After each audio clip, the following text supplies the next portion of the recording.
या तू तितका मोठाच परमेश्वर आहेस की हे जीवन सुद्धा तुला बघण्यासाठी कमी पडेल. Praise the Lord. ते खूप महान परमेश्वर आहे. हालेलुया. तुमचं अख्खं आयुष्य त्याला शोधण्यामध्ये कमी पडेल. तू एक वचन अख्खं आयुष्य घेऊन चालशील तरी ते वचन तुला समजणार नाही. लोक अख्खं बायबल वाचल्यानंतर घमंडी बांधतात. त्यांच्यामध्ये हवा शिरती.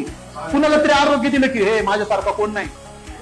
कुणाला तरी ब्लेस केलं की हे माझ्यापासून दूर हो, मी लय पवित्र आहे. Praise the Lord. हालेलुया. प्रभू येशू मेलेल्यांना उठवत होता. Praise the Lord. ऐकते तुम्ही? प्रभू येशू मेलेल्यांना उठवत होता, पण बाकीचे जे शिष्य होते ना ते छाती काढून चालत होते. येशू नम्र होता. येशूसाठी ते काम छोटं होतं. Praise the Lord.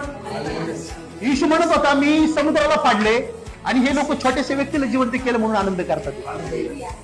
हालेलुया. प्रभू म्हणतो मोठीची अपेक्षा बाळग. मोठं काहीतरी तुझ्या जीवनात बिघडलं.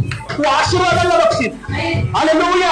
तू राष्ट्राला बदलणार बनशील. अब्राहम लिंकन सारखा आत्मा मागा. परमेश्वराला अब्राहम लिंकन काय म्हणतो? हे प्रभू माझ्या राष्ट्राला बदलण्याची मला ताकद दे. अब्राहम लिंकन तुम्हाला सांगू अजूनही त्याचं नाव अमेरिकेमध्ये आदरपूर्वक घेतलं जातं. अमेरिका ही कंट्री सगळ्यात श्रेष्ठ आणि सगळ्यात इकॉनॉमिक मध्ये ताकदवर आहे. त्याचा हात कोणच पकडू शकत नाही. त्या व्यक्तीने त्या काळामध्ये देवाला मागितलं आणि अमेरिकेला बदललं. ह्या काळामध्ये मी भारत देशासाठी मागणार आणि माझा देव माझ्याद्वारे भारत देशाला मागणार.